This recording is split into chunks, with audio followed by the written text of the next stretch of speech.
Buenos días, ministra. Muchas gracias por esta entrevista para público. Un placer. Bien, vamos a empezar por un asunto de actualidad que ha ocurrido esta semana. 15 niños palestinos han llegado a España para ser atendidos y tratados en nuestros hospitales. Ya son miles las personas que han perdido la vida en el genocidio israelí en Gaza. ¿Tienen pensado emprender alguna medida más en este sentido? Bueno, yo creo que España vuelve a demostrar nuevamente que somos un país solidario, que somos un país empático y que pone los derechos humanos en el centro. Y, por supuesto, el cuidado de la vida de los más vulnerables, que en este caso son los niños y niñas enfermos, que están viviendo una masacre absolutamente terrible. Y lo que hemos hecho desde el Ministerio de Sanidad es coordinarnos con la OMS Europa para traernos a esos niños y poderlos tratar en nuestros hospitales y animar al resto de países de Europa a que se hagan cargo también de este terrible genocidio, por supuesto pidiendo el alto el fuego y por supuesto poniendo en el centro que las historias que han vivido todas estas familias y todos estos niños y niñas tienen una causa y es, como bien decías, el genocidio que se está produciendo en Gaza. Ahora vamos a pasar a otro bloque donde vamos a hablar sobre los asuntos que tiene pendiente o por delante el Ministerio de Sanidad. Recientemente, desde su gabinete, ha iniciado los trámites para una ley que busca limitar la gestión privada dentro del Sistema Nacional de Salud. ¿Qué medidas concretas implementará para revertir los daños que han provocado las privatizaciones y asegurar que la sanidad pública recupere su primacía? Es decir, que no solamente sobreviva, sino que prospere de cara al futuro. Bueno, desde que entramos en el Ministerio lo que hemos iniciado es una senda transformadora de nuestro Sistema Nacional de Salud. Y hay una parte que creo que tenemos pendiente que tiene que ver con la privatización de nuestro sistema y con la garantía de que todo el dinero destinado a la salud va realmente destinado al cuidado de la salud de nuestros pacientes y de nuestros ciudadanos. Hemos visto también durante una pandemia cómo hay personas, empresas que se aprovechan de la salud de las personas y que se aprovechan de la situación de la sanidad de nuestro país para hacer caja y para, bueno, pues para permitir que entren fondos de inversión, que entren fondos buitre, que se especule con la salud. Y eso es lo que queremos limitar con esta ley. Y, por supuesto, queremos limitar que todas estas privatizaciones que ya han demostrado en otros países, como puede ser en Inglaterra, en el National Health Service, que han producido aumentos de la mortalidad y disminución de la calidad, pues que en nuestro país le podamos poner coto y que cuidemos lo que consideramos que es la joya de nuestra corona, que es nuestro Sistema Nacional de Salud, y que pongamos en el centro la salud de las personas frente a quienes quieren poner en el centro la mercantilización de esa salud. Si atendemos a los datos que ofrece la patronal de la sanidad privada, observamos que buena parte del crecimiento que ha experimentado el sector tiene que ver, por un lado, con la provisión de seguros sanitarios por parte de las empresas, pero por otra parte también con la adhesión de los funcionarios al sistema de mutualidades que existe. Este año justamente caduca el concierto con MUFACE, la Mutualidad General de Funcionarios Civiles del Estado. ¿Debe el Estado renovarlo y seguir pagando los seguros sanitarios de sus empleados? Y en este sentido quería preguntar, ¿no va esto un poco en contra de la lógica de un modelo que aboga por la sanidad pública? Bueno, yo siempre he defendido que el modelo de MUFACE, ISFASE, es un modelo obsoleto, que es un modelo anacrónico y que es un modelo que representa ahora mismo pues eso, un anacronismo que tenemos que ir cambiando, pero que ahora mismo no es una prioridad para nuestro ministerio, para el Ministerio de Sanidad, no es una prioridad hacer ese cambio de modelo, porque bueno, pues ya los propios funcionarios ya están decidiendo, en mayoría, tener una sanidad pública y adscribirse a esa sanidad pública, ¿no? Ya estamos viendo cómo hay una tendencia creciente hacia que los funcionarios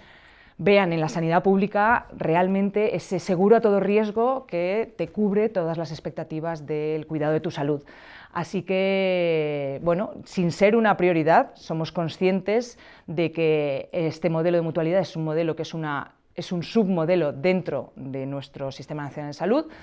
pero vamos a seguir trabajando para reforzar para devolverle el orgullo a nuestro Sistema Nacional de Salud y para considerar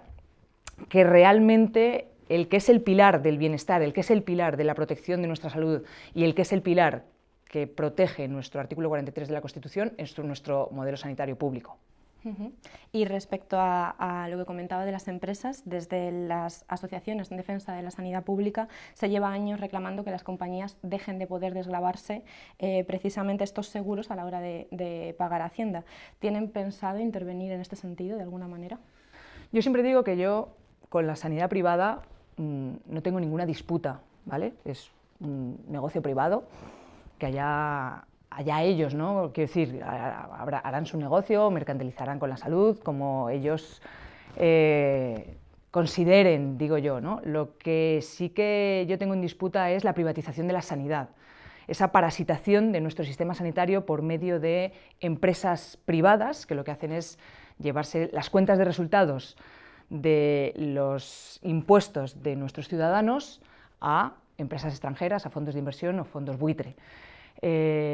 Con respecto a la sanidad privada, les pedimos básicamente, efectivamente, que jueguen en el tablero común en el que jugamos todos, ¿no? En el que jugamos todos con respecto a los impuestos, con respecto al cuidado, con respecto a las ratios de los profesionales y con respecto a priorizar la salud de sus pacientes frente a sus intereses mercantiles. Pero más allá de esto, yo siempre pongo en el centro esa mercantilización de nuestro Sistema Nacional de Salud, que es, de alguna manera, las competencias que tenemos dentro de nuestro Ministerio de Sanidad. Ahora vamos a cambiar un poco de tema, vamos a hablar de la atención primaria, que es otro de los grandes focos. Existe un problema claramente en este nivel asistencial, en concreto con la incapacidad de las administraciones de retener a profesionales de la salud que quieran trabajar aquí en el primer nivel asistencial. ¿Qué medidas específicas se incluirán desde el Ministerio para abordar la sobrecarga de trabajo y mejorar en general las condiciones laborales de los profesionales? Y en esta misma línea, ¿habrá repercusiones para aquellas comunidades o administraciones autonómicas que no cumplan con las directrices que se indiquen? Bueno, desde el Ministerio de Sanidad estamos trabajando codo con las comunidades para retener el talento, y retener el talento tiene una sola condición, que es cuidar a nuestros profesionales en sus condiciones de trabajo, que sean capaces de mantener su vocación, ¿no? Una vocación que llevan trabajando desde hace 10 años, con una formación muy exigente, con una exigencia a la hora de llegar a la carrera y de llegar a la especialización, que luego, bueno, pues todas esas exigencias se ven truncadas cuando un profesional tiene que ver 60 pacientes al día, cuando no puede cuidar de sus pacientes, cuando tiene la sensación de que llega a casa sin poder hacer buenos diagnósticos y buenos tratamientos y sin poder hacer la especialidad, que yo creo que es una de las especialidades más bonitas, que se llama medicina familiar y comunitaria, y sin poder llegar a hacer la parte familiar y comunitaria. En este sentido, o somos capaces de cortar esa frustración de las vocaciones de nuestros profesionales a través de buenas condiciones de trabajo, o seguiremos teniendo esta fuga de profesionales y seguiremos teniendo una atención primaria desprestigiada y una atención primaria que no cumple con las expectativas que depositamos sobre ellas, que es ser el primer nivel asistencial y ser el pilar fundamental de todo nuestro Sistema Nacional de Salud. Cuando salimos fuera, desde Europa y desde el resto del mundo miran con envidia nuestra atención primaria y nuestro sistema sanitario. Y tenemos una asistencia sanitaria muy robusta, una sanidad pública muy robusta, pero que empezamos a tener pies de barro con una atención primaria que ha sido muy adelgazada por los recortes, muy adelgazada también por una situación de una pandemia que ha visto cómo, bueno, pues se incrementaba la demanda y de alguna manera se disminuirán los recursos que teníamos para nuestros ciudadanos, y lo que tenemos que hacer es una transformación de nuestro Sistema Nacional de Salud para hacer atractiva la atención primaria, para recordarle a los ciudadanos que su salud depende más de la atención primaria que de la atención hospitalaria, por la que seguramente pasen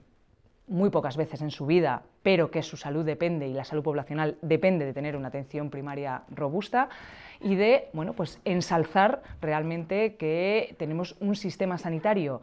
Que si no hubiera sido por los recortes y que si no hubiera sido por el desprecio que se ha tenido durante muchos años, por cierto, por gobiernos por parte de la derecha que han estado desprestigiando e incluso insultando a los profesionales de atención primaria, pues ahora tendríamos una situación muy diferente a la que tenemos, en la que tenemos que remontar todos estos años de recortes y todos estos años de desprestigio. Mencionaba antes la atención hospitalaria también. Este año se ha reportado una vez más que miles de camas en diferentes comunidades, pero también ambulatorios estarán cerrados durante el verano, una cosa que no ocurre solamente en este periodo estival, sino que también podemos ver cómo sucede en invierno, además de manera periódica.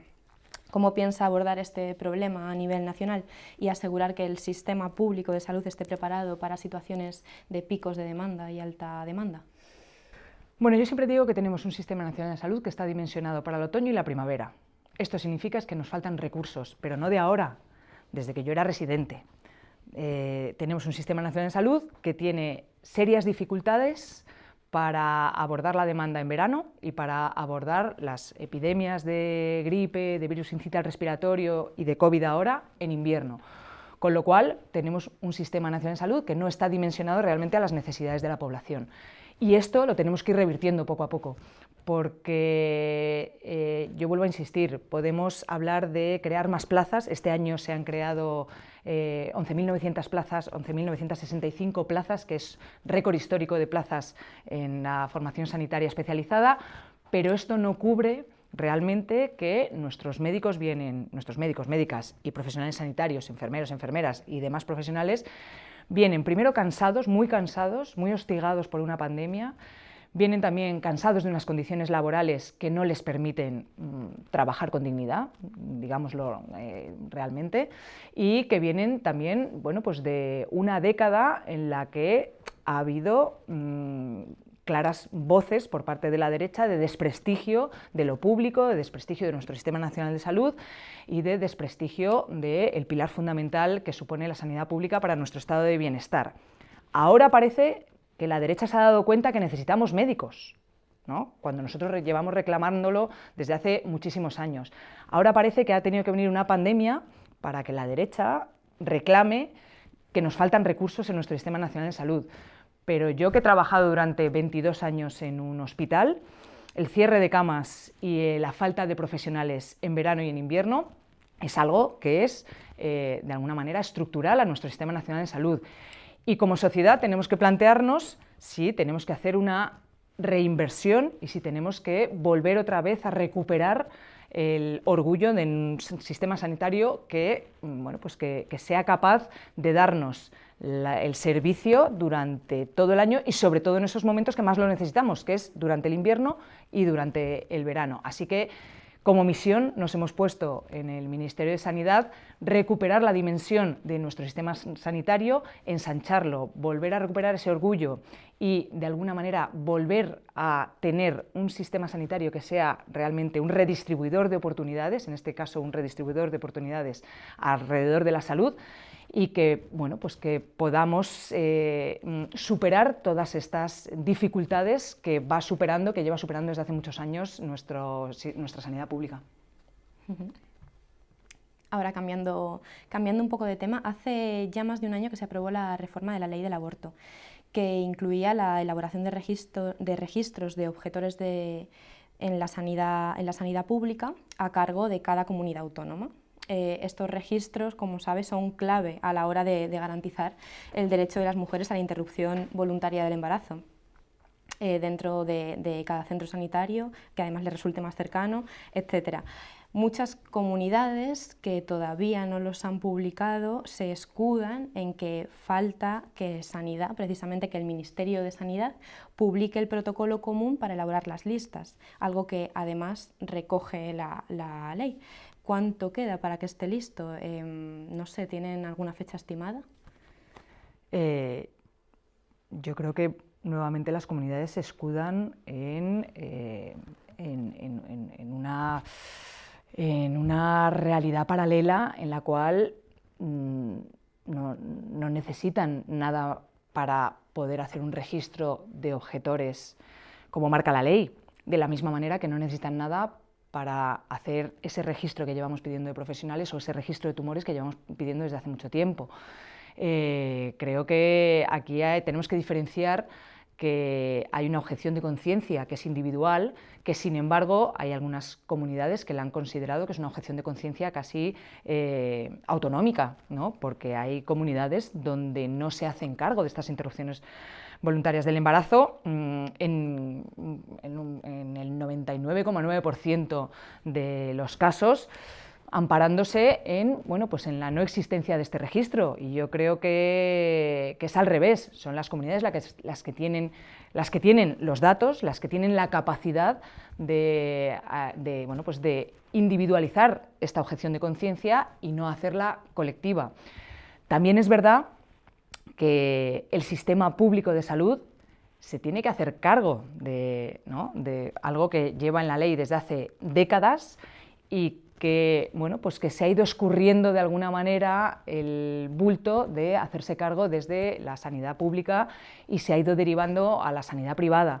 Y creo que como sociedad, cuando estamos hablando de un derecho, los derechos se afianzan cuando los hacemos reales y efectivos a nivel colectivo. Y no hay nada más colectivo que nuestra sanidad pública para que ese derecho sea real y efectivo en nuestra sanidad pública. Así que nosotros seguiremos trabajando para ello.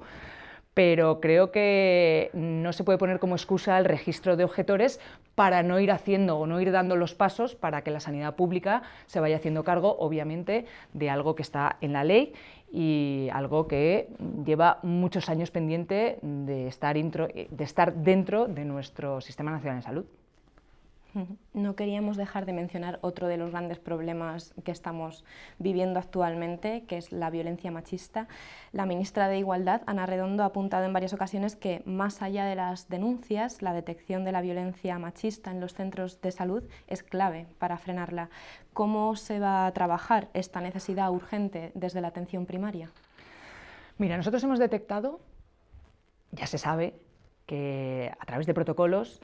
la atención primaria es un lugar de detección de muchísimos problemas sociales, incluida, como no, la violencia machista. Mujeres que acuden a su médico o a su médica, bueno, con diversas inquietudes, diversos malestares, sin acabar de contar realmente que lo que están viviendo es violencia machista, pero tenemos en la atención primaria un radar privilegiado para poder detectar todos esos casos, ¿no? Tanto en la atención primaria como en las urgencias, porque son los lugares que están abiertos a la ciudadanía 24 horas y son los lugares que están abiertos a que la ciudadanía vaya a expresar sus malestares. Entonces, lo que hemos hablado con la ministra de Igualdad es cómo hacemos esos protocolos, que ya existen, de detección de esa violencia machista, pero para eso necesitamos que nuestros médicos y médicas tengan tiempo. Para eso necesitamos que nuestros médicos y médicas no tengan una lista de espera, o sea, una lista diaria de 60 personas. Necesitamos que sean capaces de percibir, ¿no?, todos esos, todas esas malestares que derivan de una violencia machista, muchas veces que viene soterrada detrás de otras patologías, como puede ser la ansiedad, como puede ser la angustia, como puede ser, bueno, pues diversos malestares. Entonces, sí que es verdad que creemos que la atención primaria y las urgencias son lugares privilegiados, pero para eso necesitamos que nuestros profesionales tengan toda la libertad y toda la capacidad para ejercer de esos radares excepcionales para poder hacer detección de esa violencia machista que muchas veces, insisto, viene soterrada y viene en forma de malestar o en forma de malestar cotidiano, cuando en verdad lo que está sufriendo esa mujer es un maltrato o una violencia machista. Ministra, vamos a salir ahora un poco de las puertas del Ministerio de Sanidad.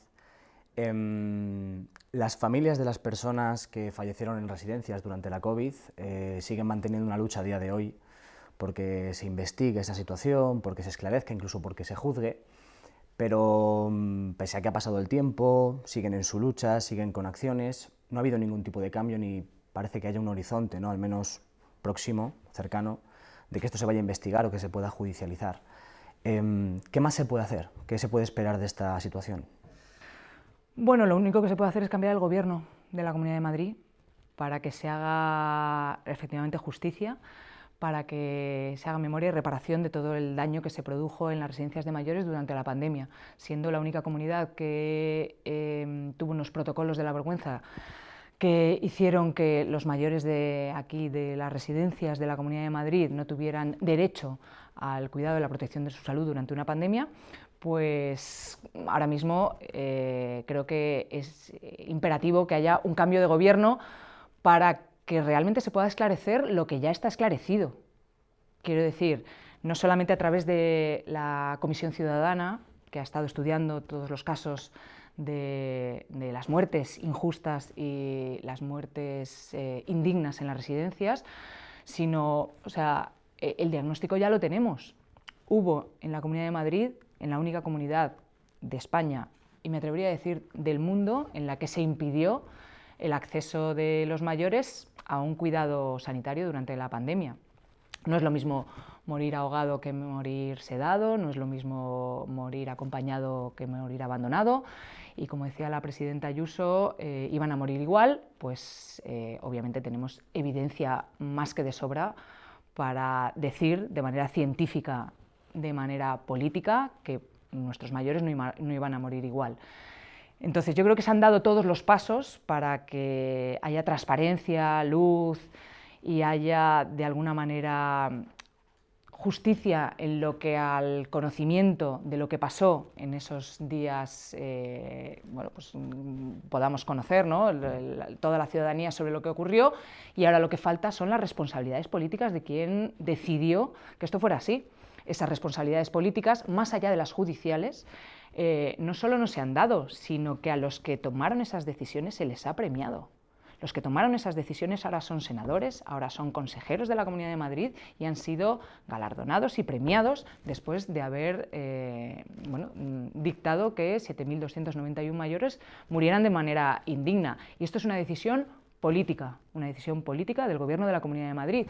Así que las decisiones políticas se rebaten políticamente, y luego en los juzgados, bueno, pues tendrá que seguir también su curso las cientos de denuncias que hay por parte de los familiares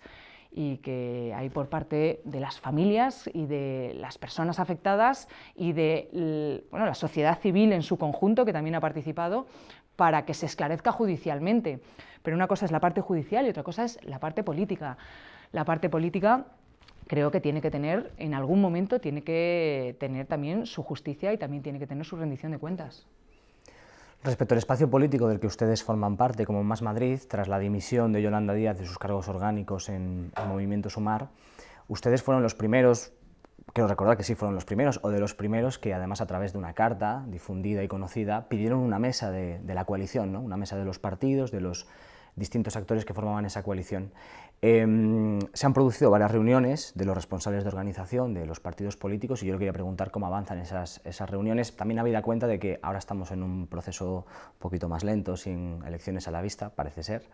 y bueno, pues ustedes van a aprovechar este tiempo para, ¿no?, para un poco rearmarse, reorganizarse. ¿Cómo avanza todo eso? Mira, ahora se acaba de cumplir, hace unos pocos días, el 23 de julio, que es el momento en el que se ratificó que, gracias también a una coalición de partidos progresistas que se sumaron bajo el paraguas de Sumar, fuimos capaces de mantener un gobierno progresista que en aquel momento era una rara avis en el resto del espectro político europeo, y que ha sabido mantener en la nevera tanto al señor Abascal como al señor Feijóo fuera del gobierno, fuera de las competencias de gobernar este país. Esa coalición de partidos progresistas sigue igual, seguimos manteniendo una relación de fraternidad y una relación en la cual tenemos claro que tenemos que cuidar dos cosas. Una, tenemos que cuidarnos entre nosotros como fuerzas progresistas, insisto, poniendo siempre en el centro esa fraternidad, y tenemos que cuidar el gobierno de coalición y las políticas progresistas, porque somos nosotros, las fuerzas progresistas a la izquierda del Partido Socialista, las que hacemos que en el gobierno el BOE se escriba con la zurda, con la mano izquierda, y somos las fuerzas progresistas las que estamos apuntalando un gobierno progresista que hace que luego los resultados de esas políticas progresistas se puedan trasladar a la ciudadanía para que vuelvan a confiar en nosotros y vuelvan a confiar en la política en concreto y en las políticas progresistas, ¿no? Hoy teníamos los datos de la EPA, por ejemplo, del aumento de las personas que están activas, que están trabajando, el aumento de las mujeres. Hemos superado los 10 millones de mujeres trabajando, hemos superado los 21,7 millones de personas trabajando, hemos superado los 15 millones de empleos indefinidos y bueno, estas son las políticas que luego apuntalan a los gobiernos progresistas para que luego puedan seguir ejerciendo y podamos seguir avanzando en nuestro país frente a una derecha y una ultraderecha que está ahí pataleando, queriendo un gobierno que no es suyo a través de no se sabe qué proyecto, pero que somos nosotros y nosotras las que somos capaces al final de apuntalar un país y de apuntalar las expectativas y las certidumbres de todos los ciudadanos. Uno de los debates que se ha abierto, al menos de fondo, en esta reunión de partidos o en esta reunión de la coalición, es, porque ahora todo el mundo habla de la unidad, ¿no? O sea, todo el mundo habla de la unidad, especialmente después de las elecciones francesas, pero el debate consiste en qué tipo de unidad, o por qué tipo de unidad apuesta cada partido, cada actor, ¿no? Y hay actores, por ejemplo, como Izquierda Unida, que desde el principio y en sus documentos orgánicos hablan de una unidad estable, con estructuras permanentes, a modo de frente amplio, y sin embargo también hay otro modelo que es el modelo de pactos puntuales en determinadas elecciones, con una colaboración más o menos continuada, pero sin esas estructuras. ¿Por qué tipo de unidad apuesta Más Madrid? Bueno, yo creo que es Francia la que nos ha mirado a nosotros, ¿no? Es Francia la que, que nos tenemos que quitar un poquito del complejo que tenemos aquí las fuerzas progresistas, ese complejo de pluralidad y diversidad que tenemos las fuerzas progresistas, que creo que está dentro de nuestro ADN. Nosotros abogamos por el traje de la fraternidad, que es el que creo que se está llevando a cabo entre las diferentes fuerzas progresistas que tenemos diferentes ADNs, que respondemos efectivamente a esa pluralidad, a esa diversidad, pero que somos capaces de trabajar con un objetivo común, que es el que en este país se siga avanzando y se sigan poniendo encima de la mesa políticas progresistas. Por ejemplo, políticas progresistas que acaben con el problema de primer orden que tenemos con la vivienda, políticas progresistas que pongan la sanidad y la salud en el centro de nuestro ecosistema social, políticas progresistas que hablen de la desigualdad como la principal palanca de la inseguridad de nuestro país. Políticas progresistas, bueno, pues que efectivamente que hagan que más de 21,7 millones de personas hoy en día estén trabajando gracias a una reforma laboral, que tengamos un salario mínimo interprofesional que sea el mayor de la historia y que, bueno, pues que pongamos el cambio climático, el feminismo y todas aquellas cosas que nos hacen avanzar como país en el centro. Y creo que lo tenemos todos clarísimo. Solo hay una vía, que es la vía de la fraternidad, para seguir trabajando con un objetivo común. Y ahora mismo creo que ese objetivo común pasa por cuidar el gobierno de coalición y por cuidar las políticas progresistas que hacen a este país que tengamos unas condiciones mejores para nuestros ciudadanos y ciudadanas. Cuando hablamos del auge de la ultraderecha, el auge de la ultraderecha se alimenta de esa desafección política, se alimenta de esa incertidumbre y se alimenta de ese desasosiego social que producen las políticas neoliberales. Bien, pues nosotros lo que tenemos que hacer es justo dar certidumbres, acabar con esas políticas depredadoras que están corroyendo nuestra sociedad, que están corroyendo nuestros barrios y efectivamente darle a la gente certidumbre de un horizonte en el que vamos a tener una mejor vida o una vida mejor en la que realmente seamos un país mucho más igualitario, un país mucho más justo, donde la justicia social esté en el centro y creo que las fuerzas progresistas, si somos capaces de identificar que ese es nuestro objetivo, somos capaces de trabajar en común para que así sea.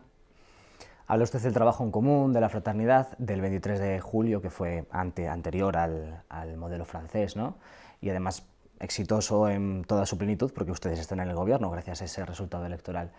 ¿Cree usted que eso, a día de hoy, es verdad que no estamos con, esto es un poco política ficción porque no tenemos unas elecciones a la vista, parece que queda tiempo, pero ¿cree usted a día de hoy que esto sería posible en el momento actual? Con, por ejemplo, un Podemos que decidió salirse del grupo parlamentario y del acuerdo de coalición y que ahora mismo pues ni siquiera está en esas conversaciones porque han decidido no estar y no están en esa cuestión. ¿Usted ve posible a corto plazo incluso a medio plazo, un acuerdo como el del 23J, que permitió precisamente revalidar el acuerdo de coalición y desplegar esas políticas progresistas que están desplegando ahora en el Gobierno? Vamos, no es que lo vea posible, es que ha sido posible. Ha sido posible y yo insisto, siempre y cuando prime la fraternidad entre las diferentes fuerzas progresistas y prime la unidad de acción a la hora de tener claro qué es, primero cuál es nuestro enemigo, ¿no? Y el enemigo son las políticas devastadoras de nuestro Estado de Derecho y de nuestro Estado social. Ese es nuestro enemigo a batir. Ahora mismo las encarnan las derechas, las encarna el Partido Popular y las encarna Vox.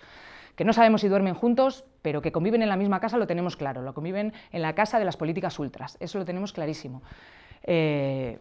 Solo hay que tener voluntad de cohesión y de fraternidad y de respeto también al resto de las fuerzas progresistas. Porque si hay algo que hemos hecho, por ejemplo, desde Más Madrid, es el máximo respeto al resto de las fuerzas progresistas. Y siempre hemos dicho que nosotros vamos a ir de la mano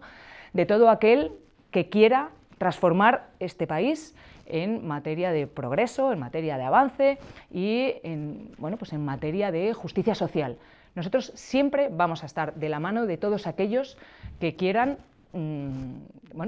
que se sientan progresistas y que quieran ejercer estas políticas progresistas,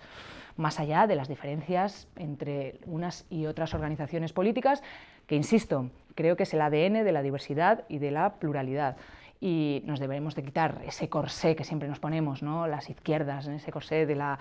unidad, y empezar a vestir el traje de la fraternidad y el traje de la cohesión y el traje del objetivo común. Estas últimas semanas, ministra, también hemos conocido encuestas que apuntan a que el espacio político estaría en un importante retroceso, sobre todo la última del Centro de Investigaciones Sociológicas. ¿A qué achaca esta situación de momento demoscópica, o sea, donde se ve una caída importante en este sentido del espacio, de Sumar en concreto? Bueno, yo creo que lo que tenemos que demostrar es que, como decía antes, quienes al final apuntalan las políticas progresistas del gobierno de coalición somos las fuerzas progresistas que ponemos encima de la mesa políticas valientes, políticas que son realmente transformadoras, ¿no? Que no son de chapa y pintura. Y con esto me refiero a, por ejemplo, hace un tiempo la prestación por hijo a cargo se consideraba casi que era, ¿no?, una quimera, ¿no?, impracticable. Bueno, nosotros la ponemos encima de la mesa porque, por ejemplo, para nosotros, para el Ministerio de Sanidad, la prestación por hijo a cargo también es una medida de salud y también es una medida que mejora la salud y que mejora nuestro sistema sanitario. La sanidad universal, el aumento del salario mínimo interprofesional. Tenemos que ser capaces de atribuirnos, en este espacio progresista a la izquierda del Partido Socialista, las políticas más valientes, porque es así, porque somos nosotros los que empujamos al gobierno de coalición a que afronte los mayores retos que tiene este país, ¿no? Ahora tenemos un reto que es fundamental, que es la vivienda. Y en la vivienda no podemos andarnos con medias tintas, ya no podemos andarnos con retoques, tenemos que ser claros, contundentes y valientes frente a la especulación, frente a la agresión de nuestros barrios y de nuestras ciudades por parte no solamente de los pisos turísticos, sino también de los fondos de inversión, de los fondos extranjeros y de la subida de los precios tanto del alquiler como de la compra. Estamos dejando de lado a toda una generación, nos estamos dejando fuera a toda una generación y es una de las mayores palancas de desigualdad. Y toda palanca de desigualdad es una palanca de inseguridad y es una palanca que repercute en la salud de las personas. Al director de la OMS de Europa le decíamos que uno de los problemas que tenemos aquí en España para la mejora de nuestra salud mental tenía que ver con la vivienda. No entendía muy bien la relación, pero claro, cuando le explicas que es que una familia tiene que dedicar el 50-60% de su salario a la vivienda y que es incapaz de llegar a final de mes y que al final eso repercute en su ansiedad, en su angustia, que al final lo estamos tratando con ansiolíticos, que somos el país que más benzodiazepinas y más ansiolíticos consume de toda Europa, pues ves la línea clarísima y al final todas las políticas que a mí me interesan, por ejemplo, que tienen que ver con la salud, trascienden el Ministerio de Sanidad y van a los determinantes sociales de la salud. Y una de las políticas en las que tenemos que ser más valientes, y creo que desde los diferentes ministerios, ¿no?, de Sumar estamos poniendo encima de la mesa, son las políticas de vivienda, porque todas las mejoras sociales, el aumento del salario mínimo interprofesional, la disminución del paro, todas las políticas que estamos haciendo del ingreso mínimo vital, todo el escudo social que ha hecho que se reduzca la brecha entre los que más tienen y los que menos tienen, al final se están viendo amortiguadas porque está yendo por el sumidero del problema de la vivienda. Así que, bueno, pues uno de los retos que tenemos por delante es demostrar que es gracias a las políticas progresistas valientes a las que, primero, sobrevive este gobierno y, segundo, somos capaces de transformar nuestra sociedad. Vamos ya con la última, ministra. Comentaba usted la necesidad de hacer políticas valientes y de empujar un poco a este gobierno, ¿no?, a hacer ese tipo de políticas valientes. La vivienda es un tema fundamental, porque además ni siquiera hay un consenso dentro del gobierno de coalición con el Partido Socialista, pero da la sensación, y el último ejemplo es el último pleno del Congreso de los Diputados, de que al gobierno le cuesta muchísimo sacar adelante determinadas medidas. Primero porque ya no hay una mayoría progresista en el Congreso de los Diputados como sí que había en la legislatura pasada. Hay una mayoría de investidura que eligió investir al presidente del gobierno, a Pedro Sánchez, pero que no comparte determinado senda, camino, hoja de ruta progresista en este sentido. Y desde enero el gobierno ha sufrido bastantes derrotas parlamentarias, bueno, pues porque el PP no apoya las medidas, porque Junts las apoya según qué condiciones e intereses. Entonces yo le quería preguntar cómo valora un poco la estabilidad de la legislatura y si en este contexto de, digamos, ausencia de mayoría progresista en el Parlamento, en el Congreso de los Diputados, es posible hacer este tipo de medidas que usted comenta, es posible reformar el mercado de la vivienda, es posible sacar la prestación universal por crianza, es posible tener más derechos sanitarios. Bueno, yo lo primero que quiero decir es que creo que el gobierno goza de buena salud y que, como todas las democracias, como decía Inerarity, las democracias son complejas y, bueno, pues ahora mismo la estructura parlamentaria es compleja, lo cual no significa que no se vaya avanzando, porque puede parecer que hay cosas en las que no se avanza y, sin embargo, vamos avanzando poco a poco y estoy absolutamente convencida de que vamos a terminar la legislatura porque nuestro país demanda un solo camino, que es el camino del progreso, que es el camino que ha demostrado que frente a la crisis, por ejemplo, de la pandemia, las soluciones que se han puesto a la crisis de la pandemia, que están en las antípodas de las soluciones que se pusieron en la anterior crisis, son las que han funcionado. Entonces, estamos demostrando empíricamente que son las políticas progresistas las que funcionan, ¿vale?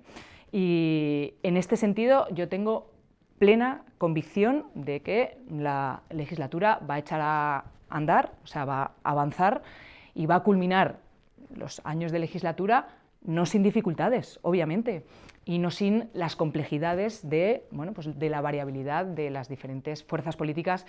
que forman parte del Congreso. Pero que sea complejo no significa que primero, que no sea imposible, y segundo, que ¿cuál es la alternativa? La alternativa a este gobierno progresista que avanza es la nada. Es un Partido Popular y una ultraderecha que están tan echados al monte que es que ya no les queda monte para correr. Entonces, esa es la diferencia, o sea, esa es la única alternativa que hay al gobierno que hay ahora mismo.